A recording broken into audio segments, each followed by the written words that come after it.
Amigos televidentes, bienvenidos a otra entrega de Hablemos 3, en esta alianza que hemos realizado el canal 2 de Global Televisión, que se ve a través de la frecuencia 2 de Global y la frecuencia 116 de Cali TV, y multicanal, el canal de Global Televisión, que se ve a través de la frecuencia 8 de Global y a través de la frecuencia 117 de Cali TV, y por supuesto a través de nuestros medios electrónicos y la página web www.multicanaltelevisión.com y www.canal2.com. Hoy vamos a conversar con una persona que ha estado muy metida en el tema que es importante para los colombianos, y es el tema de la rama judicial.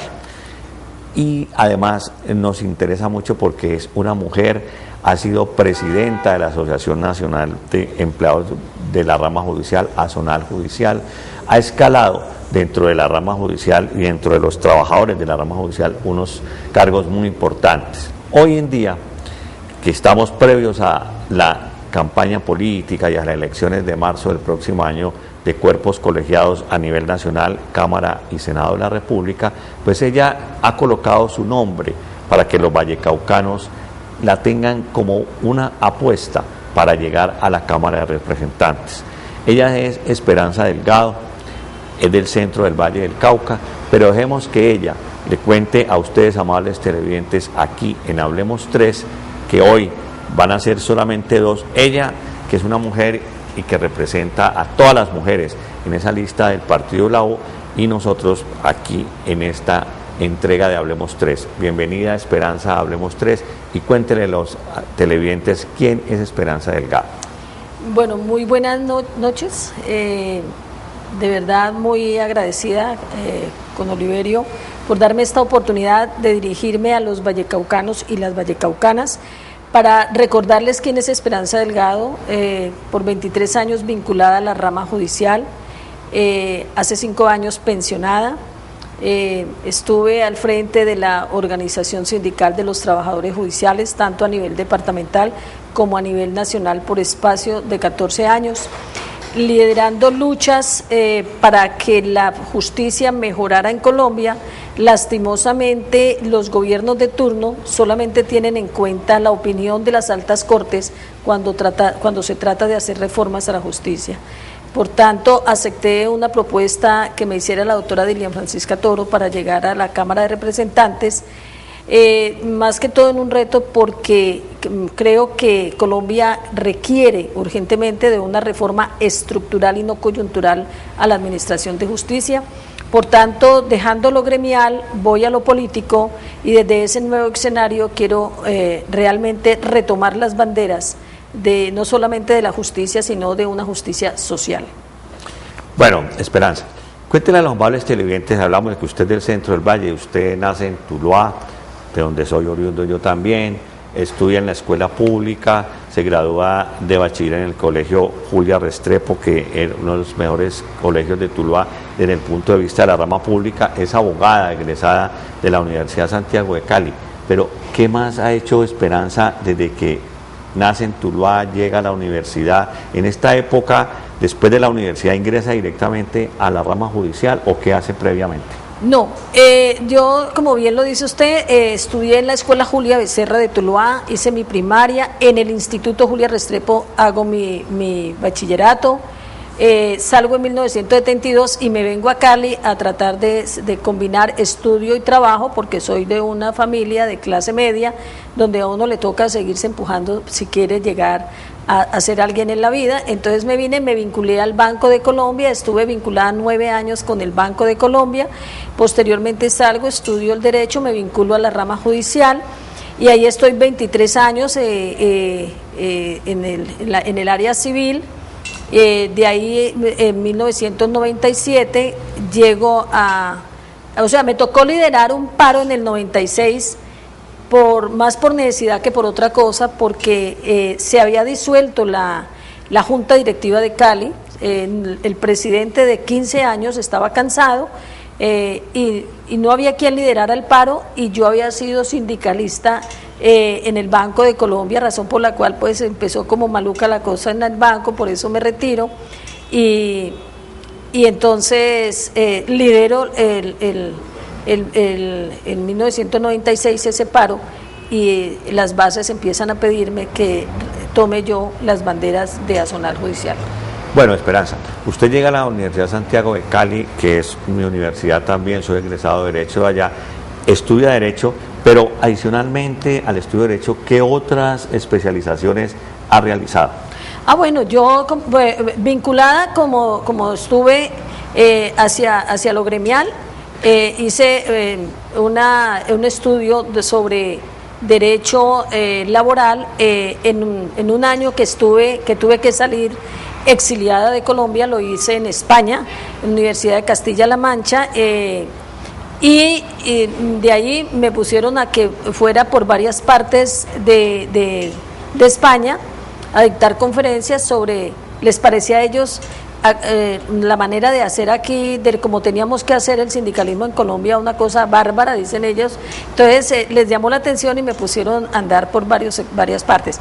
Y aquí en la Universidad Santiago de Cali hice la especialización en constitucional, porque soy una enamorada de la Constitución Política de Colombia, la que todavía está en pañales, la que todavía es letra muerta. Bueno, vamos a entrar a hablar, Esperanza, en un principio de los temas que tienen que ver con la justicia, que usted la ha manejado durante todos estos 23 años, y con el sindicalismo del cual usted ha pertenecido, primero en el Banco de Colombia y luego en la rama judicial.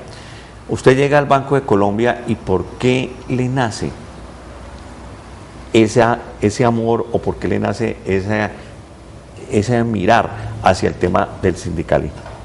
Bueno, yo, yendo más atrás, siempre en el colegio lideré las causas y las peleas que inclusive no eran mías. Siempre las compañeras me tuvieron como la líder para solicitar ante la rectoría, para exigir ante el profesor, etcétera, etcétera. Eso es como una vena que uno lleva, no sé. Y luego cuando llego al Banco de Colombia me encuentro con un sindicato de lo que nosotros llamábamos netamente patronalista. Empiezo a meterme en el sindicato no como directiva sino en la base, a recriminar en muchas conductas de quien tenía la dirección en ese momento, a tal punto que logramos que un presidente del sindicato del Banco de Colombia, que tenía 16 años allí, lo pudiéramos nosotros bajar. ¿Por qué? Porque en una convención nos dimos cuenta que él, previo a que los tres personas que habíamos escogido para que fueran a negociar se sentaran con el banco, con los representantes del banco, en la habitación de él hubo una reunión privada. Eso nos pareció muy sospechoso, y nosotros nos vinimos de Bogotá y exigimos una asamblea urgente para decidir que él no podía hacer, y en esa asamblea nosotros lo tumbamos. Ahí empecé yo a figurar en las directivas del sindicato del Banco de Colombia. Obviamente empiezan a negarme muchos derechos, como que a los 2 años de estar en el banco tenía derecho a acceder al préstamo de vivienda, no se hacía realidad. Me tocó ir a Bogotá y sentármele al frente al presidente del banco para decirle: aquí estoy reclamando un derecho que tengo.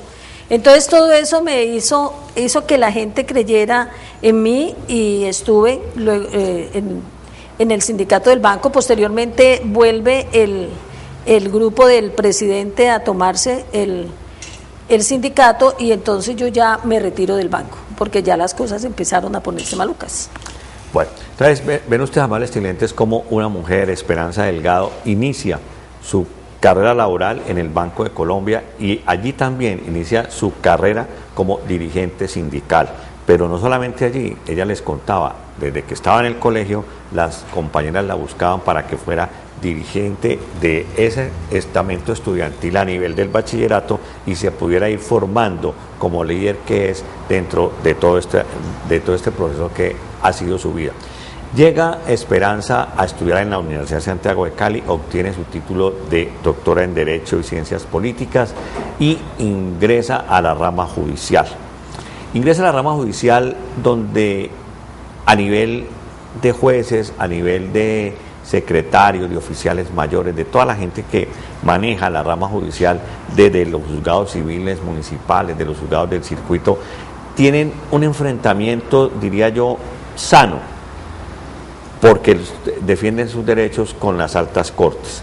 Nosotros siempre hemos pensado que en Colombia las altas cortes deben de cambiar su forma de elegirse o de autoelegirse, porque las altas cortes son en Colombia, en nuestro pensamiento, personalmente, están totalmente politizadas.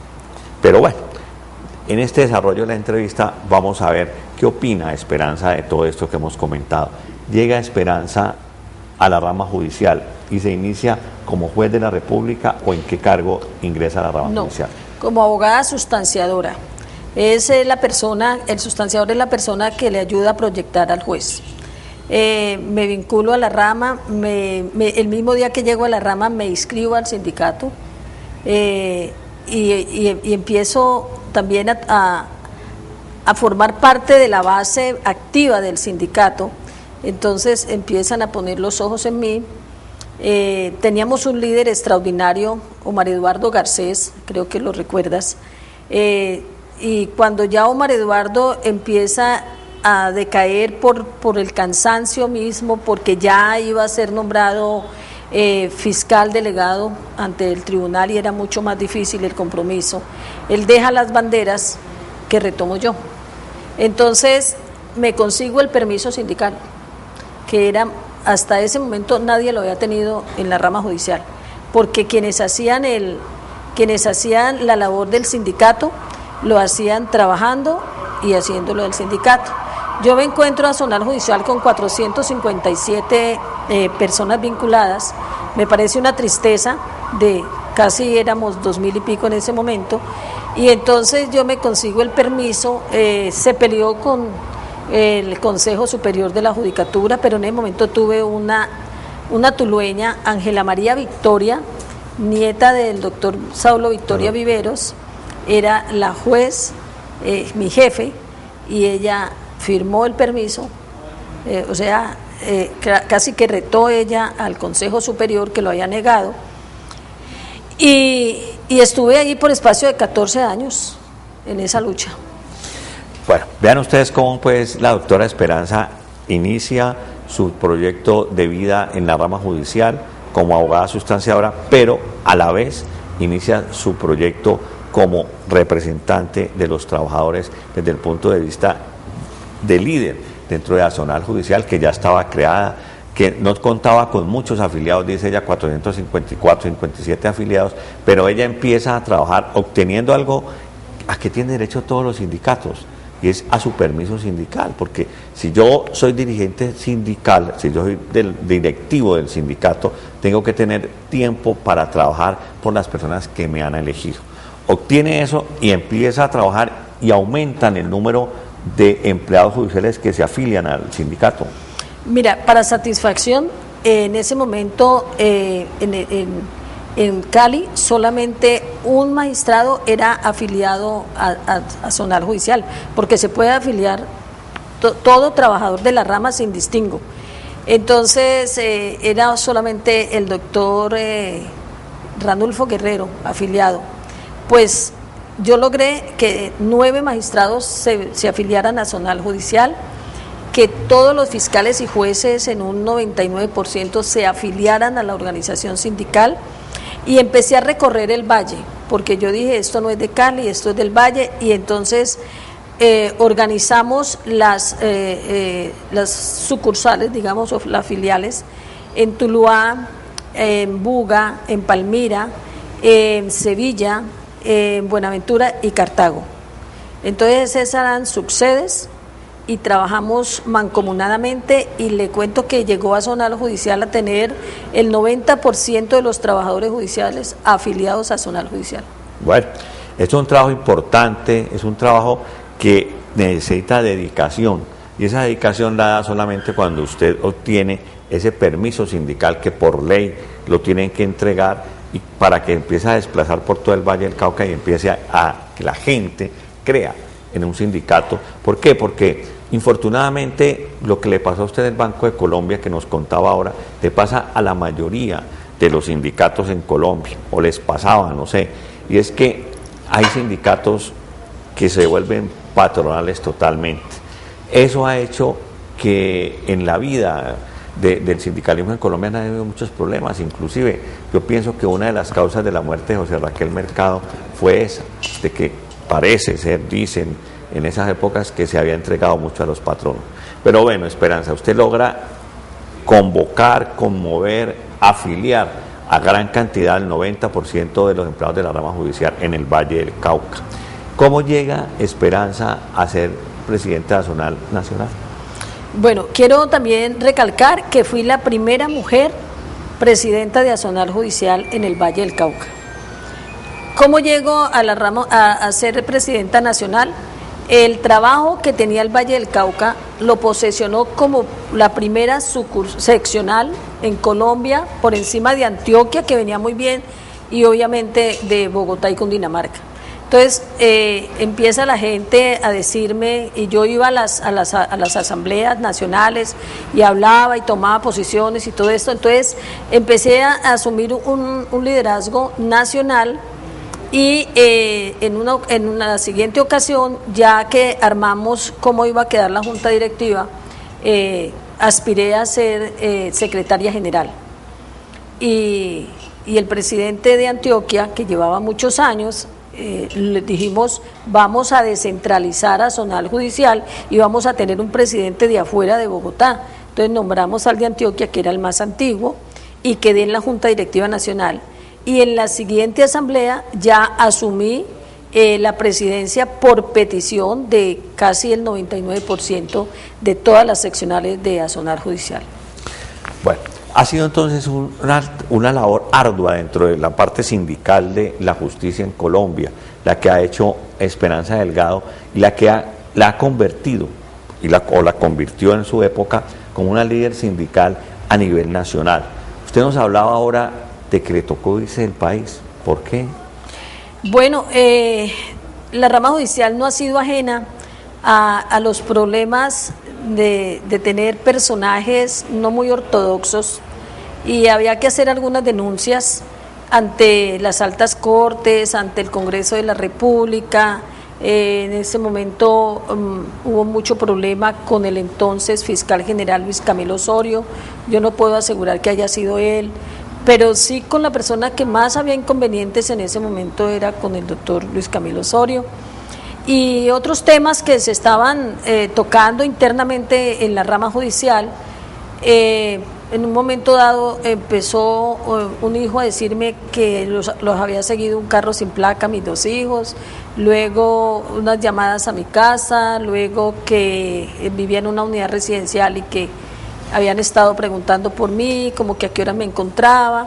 Y por último vino una llamada donde prácticamente me dijeron que si no abandonaba el país, empezaban a darle a mi familia, empezando por la vieja de Tuluá. Y esa viejita es mi madre, que aún vive. Entonces puse en conocimiento eso de Azonal Judicial a nivel nacional, de una corporación que tenemos nosotros que se llama FASOL, Fondo de Solidaridad con Víctimas de la Rama Judicial, y ellos consideraron que debía de bajar perfil. Entonces me mandaron a Bogotá. No podía yo hacer absolutamente nada de que tuviera que ver con el sindicato, y me pidieron volver a Cali a ver cómo estaba la situación. Regresé un 22 de diciembre que ya estaba en la vacancia judicial, y al otro día llaman y dicen, ya sabemos que la vieja de Azonal está en Cali otra vez, que se cuide. Entonces decidieron sacarme del país. Estuve un año por fuera y regresé porque yo dije, no, yo no tengo por qué estarme ni escondiendo ni con temores, porque yo soy una persona que hago las cosas públicamente, no tengo nada que ocultar, nadie tiene nada que decir de mí, y volví, y gracias a Dios hasta hoy no ha vuelto a pasar nada. Bueno, amables televidentes, estamos conversando o hablando, mejor, hoy con Esperanza Delgado, es presidenta de Azonal Judicial Nacional, hoy candidata a la Cámara de Representantes por el Partido de la U. Ya volvemos.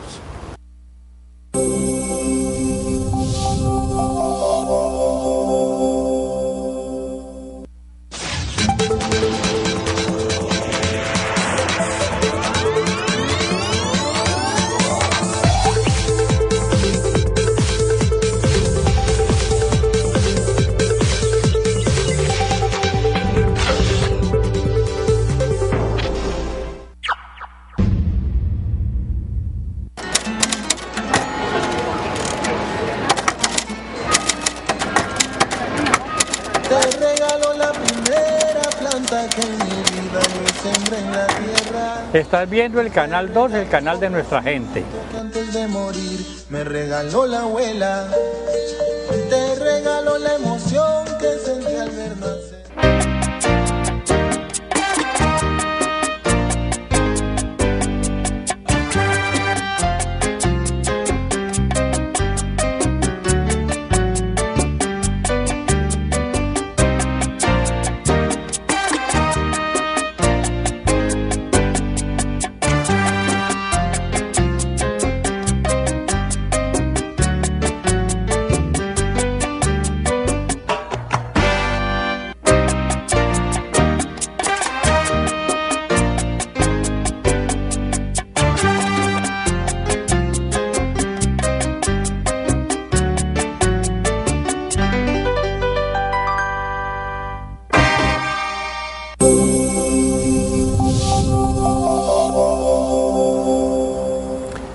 Amables televidentes, continuamos hoy en Hablemos 3 con Esperanza Delgado, expresidenta de la Asociación Nacional de Empleados Judiciales, Asonal Judicial Nacional, y hoy candidata a la Cámara de Representantes por el partido de la U. Nos cuenta Esperanza que estuvo en España, le tocó irse asilada a España por las denuncias que ella había hecho y porque tuvo amenazas. En España está por un tiempo igual a un año. Allí estudia mientras está en Castilla de León. Sí, nos radicaron en una ciudad que se llama Ciudad Real, que es la mitad de la ciudad es la Universidad de Castilla-La Mancha. Estuvimos ahí, como tuve que salir con la familia, el esposo y los hijos, el esposo hizo una especialización en Derecho Penal Internacional, igual que el hijo que ya era abogado. La hija asistía a la universidad solamente como asistente porque no había terminado su carrera, y yo hacía una especialización en Derecho Laboral. Luego, pues empezamos o sea, son momentos muy difíciles, la gente cree que uno va y la va a pasar bien, no. O sea, hay muchas limitaciones económicas porque la ayuda... a uno le da mucho miedo que mañana no tenga la plata para lo del otro día, entonces uno se priva de todo, la familia lejos, sentirse uno en otro país, que gracias a Dios el idioma era el mismo, pero las costumbres, todo muy difícil, muy difícil. Entonces decidimos regresar a costa de que asumiéramos lo que fuera. Eso fue una decisión de familia y por eso nos vinimos. Se viene Esperanza nuevamente a Colombia, llega a Colombia, vuelve a retomar su cargo como presidenta de Asonal Judicial, o se vincula directamente ya a trabajar en la rama judicial. No, yo sigo con mi permiso, haciéndolo respetar, retomo la presidencia de Asonal Judicial Departamental y continúo mi lucha hasta el último día que estuve en la rama judicial. Bueno, Esperanza, alternando mejor, con los temas sindicales, con el tema del trabajo por los empleados de la rama judicial, usted también hace un trabajo social. ¿Ese trabajo social en qué consiste? Bueno, también manejamos una asociación de abogados egresados de la Universidad Santiago de Cali, a la que ya que me di cuenta lo invito a que pertenezca. Claro, hace 11 años venimos haciendo una labor social que consiste en que una vez al mes, casi siempre sábado en la mañana, vamos a sitios donde nos invitan o donde buscamos el espacio, donde sabemos, por ejemplo, veredas, corregimientos y algunos sectores muy marginados del Valle del Cauca, donde sabemos la gente no conoce sus derechos, no sabe cómo reclamarlos, están lejos de la posibilidad. Entonces decimos, el abogado debe cumplir una función social. Por tanto, regalemos un día nuestro para ir a enseñarle al que no sabe cuáles son sus derechos y cómo reclamarlos. Entonces hacemos unas brigadas jurídicas y eso lo venimos haciendo hace 11 años con la Asociación de Abogados Santiaguinos. Ahora ya la brigada no es jurídica porque médicos, amigos, psicólogos, odontólogos, enfermeras se unen, y entonces lo estamos haciendo ahora con más frecuencia en varios sectores, no solamente corregimientos y veredas, sino también aquí en Cali, en las diferentes comunas, en Tuluá, y ya vamos para Bolívar, Primavera, Caicedonia, Obando, haciendo esa labor social. Bueno, eso es importante que se haga esa labor social y sobre todo que empezó siendo más o menos un consultorio jurídico que se trasladaba a los sectores que no pueden acudir a los consultorios jurídicos y que no tienen cómo pagar las consultas y el asesoramiento de un abogado propiamente dicho. Pero qué bueno que no solamente hoy en día esa labor social que usted haga se haya concentrado en la parte legal, sino que también se haya ampliado al tema médico, al tema odontológico, al tema de psicólogos, o sea que de verdad se haga una brigada no solamente de jurídica, sino de salud. Bueno, Esperanza, este recorrido por el Valle del Cauca, este recorrido por Colombia, siendo usted presidenta de Azonal Judicial a nivel nacional, ese le da todo un bagaje y empieza a encontrar usted que en la rama judicial, para nosotros los abogados y para el público en general, hay mucha falencia desde el punto de vista de la norma. La norma se demora, los procesos se demoran en los juzgados porque hay mucha congestión, porque faltan, pienso yo, más juzgados y sobre todo porque el trabajador de la rama judicial se siente muy mal pago. Sí, hay varios aspectos. Lo primero es la falta de voluntad política. O sea, aquí no ha habido un gobierno que piense que realmente la justicia es un servicio especial que debe prestarse como el servicio público del agua, de la luz, que no puede faltar, que debe llegar a toda parte. Aquí no pasa eso. Históricamente la justicia la hemos denominado la cenicienta del Estado. Y el mejoramiento ha sido muy poco, digamos, desde lo presupuestal, porque si no hay presupuesto para la justicia, difícilmente podemos tener una justicia que responda eficazmente al usuario que la busca.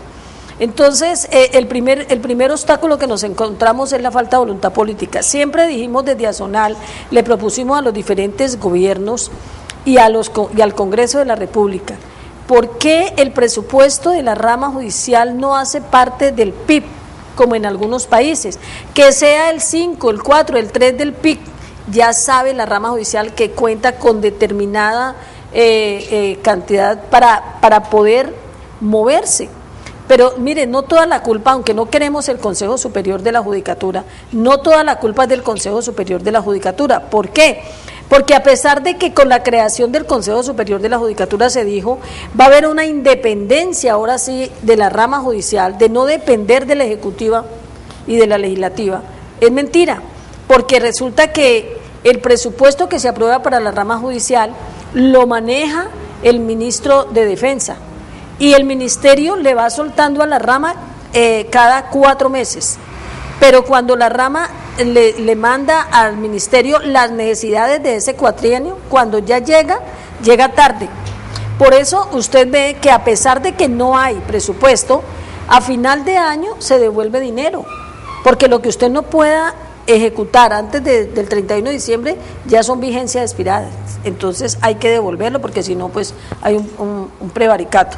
Entonces de manera que la falta de voluntad política para hacer una reforma estructural, es que el aparato judicial es obsoleto, es que el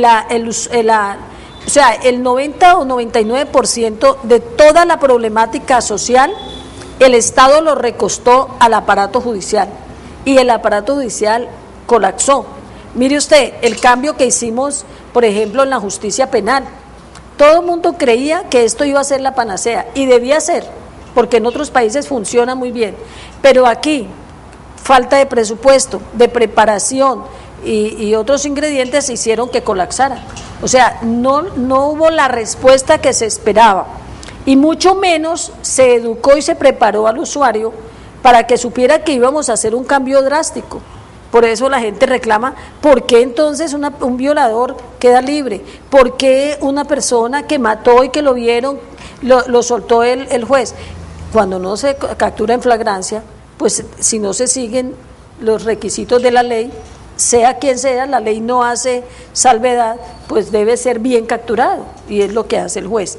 Entonces ha sido toda una problemática para eso, pero yo pienso que es voluntad política. Un gobierno no le puede preguntar a las altas cortes cuál es la reforma que necesita la rama judicial, porque los magistrados de las altas cortes, casi ninguno, me atrevo a decir, ha pasado por los despachos judiciales y se ha dado cuenta el cuello botella dónde es que se hace.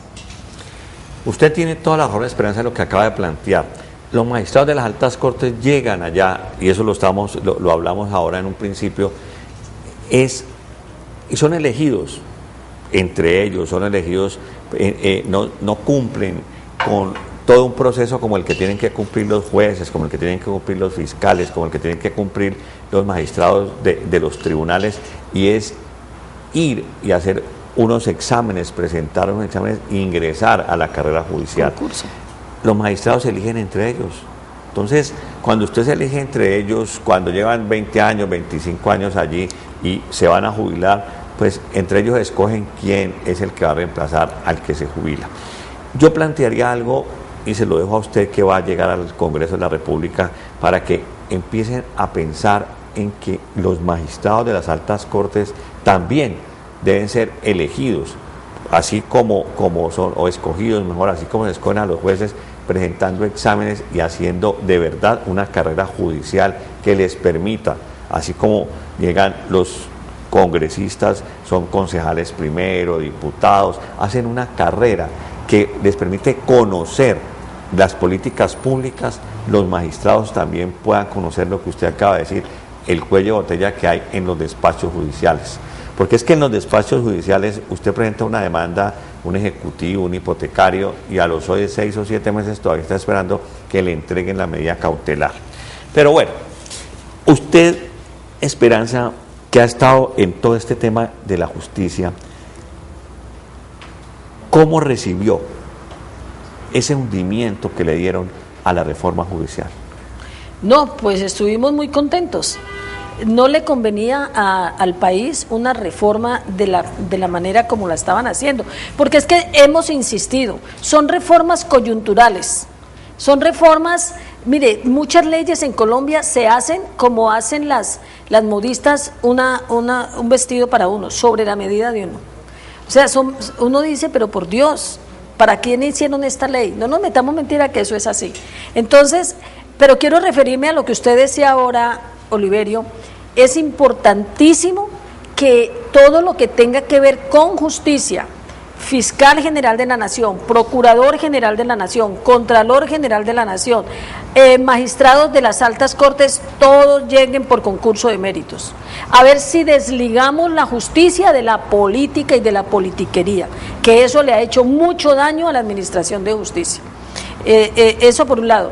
Lo otro, lo que me preguntaba... Sobre la reforma de la justicia. Sobre la reforma. La reforma era una reforma coyuntural que no iba al meollo del asunto. Nada hacemos nosotros con reformar algunas cositas del mapa judicial si nosotros no tocamos de fondo el problema. ¿Qué es lo que quiere el usuario de la justicia hoy? Que si yo presento una denuncia penal, se me resuelva lo más pronto posible. Eso no solucionaba esa parte.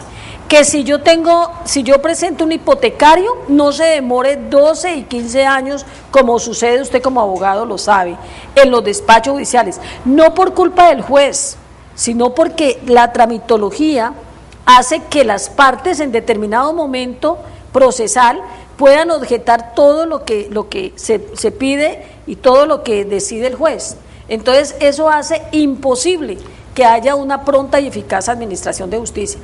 Una reforma que no toque el meollo del asunto, que no mire hacia el cuello de botella y que no diga, siempre nos decían en el Consejo, es que ustedes no hacen sino pedir que aumentemos la planta de personal. No, nosotros no pedimos eso, que nos sentemos a estudiar una verdadera reforma.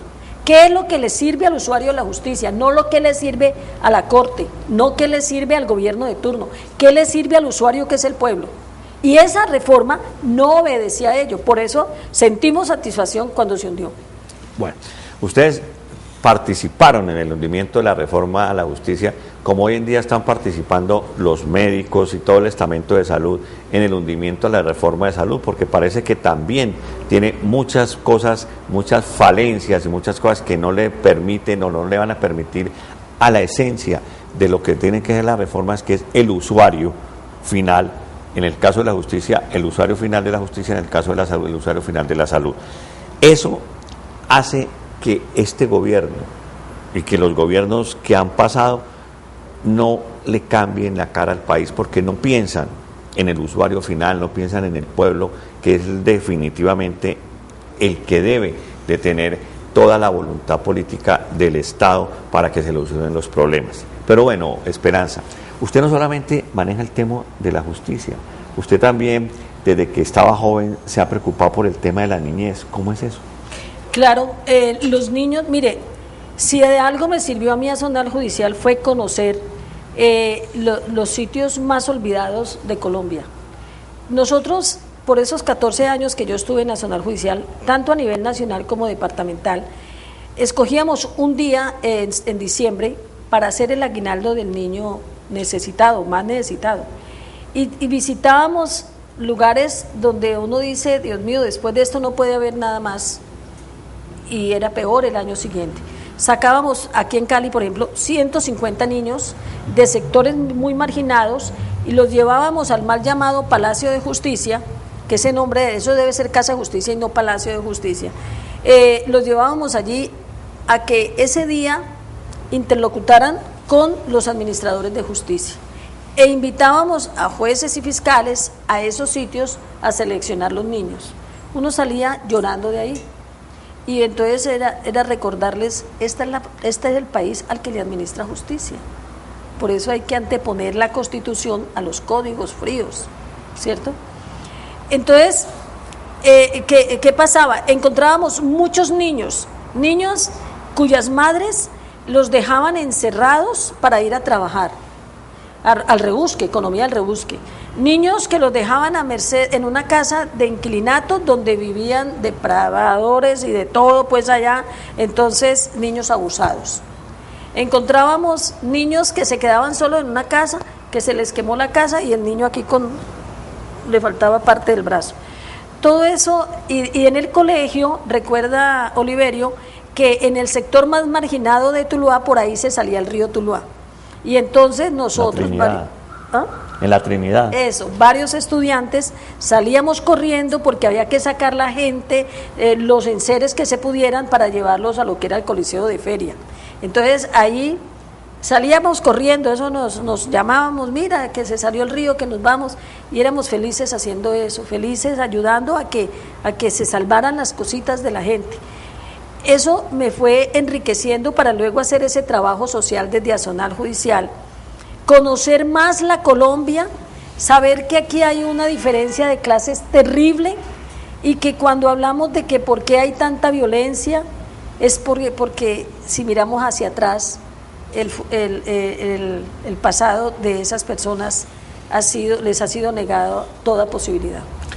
Bueno, Esperanza, interesante el tema de la defensa de los niños, pero hay otro tema que hoy en día, a raíz de algo que pasó en Bogotá en días pasados, volvió a salir a la palestra y que siempre ha estado ahí latente, ese maltrato, esa injuria, ese mal querer contra la mujer, pero que nunca se ha podido definitivamente erradicar por problemas de enseñanza, por problemas de este país, que es un país heredado de los españoles y el machismo nos consume por muchas razones, pero que usted tiene más conocimiento de eso. La mujer como tal es maltratada, la mujer como tal es agredida, la mujer como tal siempre es manipulada por el hombre, por el machismo que nosotros tenemos adentro nuestro. ¿Qué va a hacer Esperanza Delgado para que la mujer, en últimos casos, tenga una defensa y tenga unas normas que le permitan usar para que no sea y no siga siendo maltratada como ha sido hasta ahora? Bueno, esa es una tarea pedagógica. Ya hay una ley muy importante, la 1457 del 2008, que fue una ley liderada por la bancada femenina en el Congreso de la República, en cabeza de Dilian Francisca Toro. Esa ley es muy amplia, muy buena, contiene todo lo que necesitamos. A esa ley luego le metimos la ruta, cómo debe una mujer maltratada dirigirse, a dónde debe dirigirse para ir a denunciar. Y posteriormente a esa ley sale una reforma penal que ya dice la mujer que vaya a denunciar al maltratador ya no puede echarse para atrás. Ya, porque ¿qué pasaba que uno veía en la fiscalía y en los juzgados?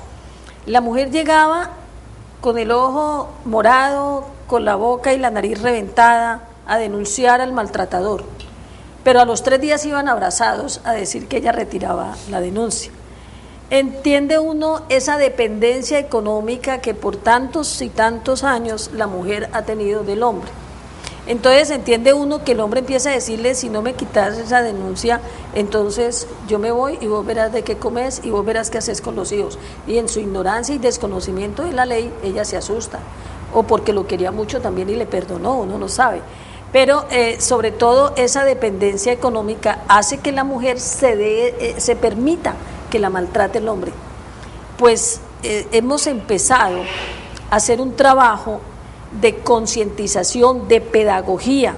El día sábado anterior al día que se conmemoraba el Día de la No Violencia contra la Mujer, estuvimos en la Comuna 21, en el Colegio Compartir, con mujeres comunes y corrientes, y les dábamos la charla y les decíamos: mire, usted primero que todo tiene que sentirse orgullosa de ser mujer.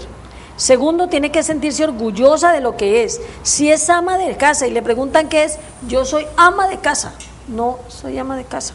No, siéntase orgullosa de lo que hace, porque ser ama de casa también es muy importante, tan importante porque la casa es una empresa, ¿cierto? Entonces, eso le estamos diciendo y le estamos dando a conocer la ruta, a quién se debe dirigir, pero ojo, si se va a dirigir, esto es serio, ya no puede echarse para atrás, ya hay una norma que le impide, de manera que hágalo.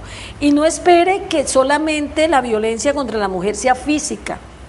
El hombre agrede a la mujer intelectualmente, moralmente, sexualmente.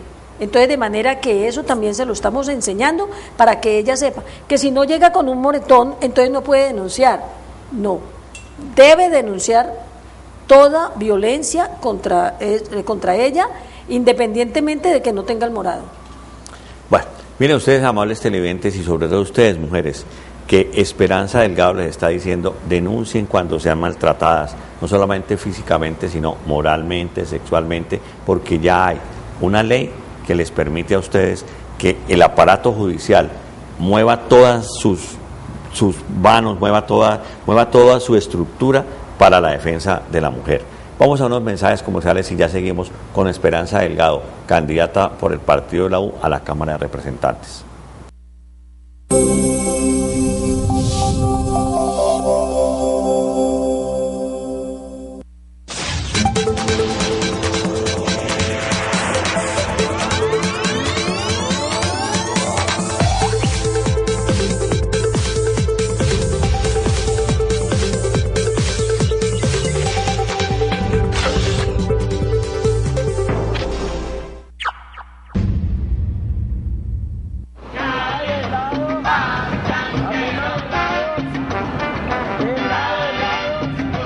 Estás viendo Canal 2, el canal de nuestra gente.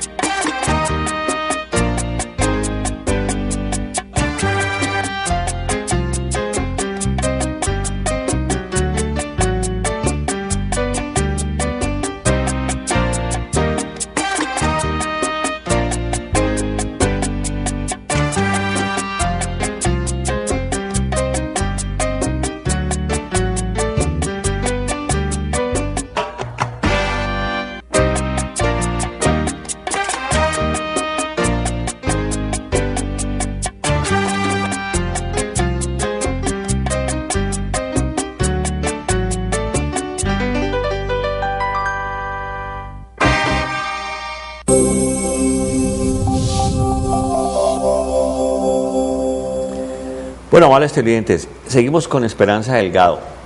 Esperanza, justicia social con esperanza. Eso incluye los adultos mayores, los niños, el maltrato a la mujer y el desarrollo de todo un proyecto para, desde la Cámara de Representantes, ayudarle al común de la gente del Valle del Cauca a que mejore su forma de vida. Totalmente, ese es mi compromiso. Siempre he sido una luchadora social y no voy a perder el norte llegando al Congreso de la República. Precisamente por eso acepté la propuesta que se me hizo. Precisamente creo que lo que no alcance a hacer desde lo gremial lo tengo que hacer desde un escenario político como es el Congreso de la República. Por eso en ese tema también es muy importante el tema del adulto mayor. El adulto mayor empieza el maltrato en su propia familia. Un adulto mayor que fue en otrora el papá o la madre, matrona o patrón de esa familia, a quien se le debía respeto, obediencia, sumisión.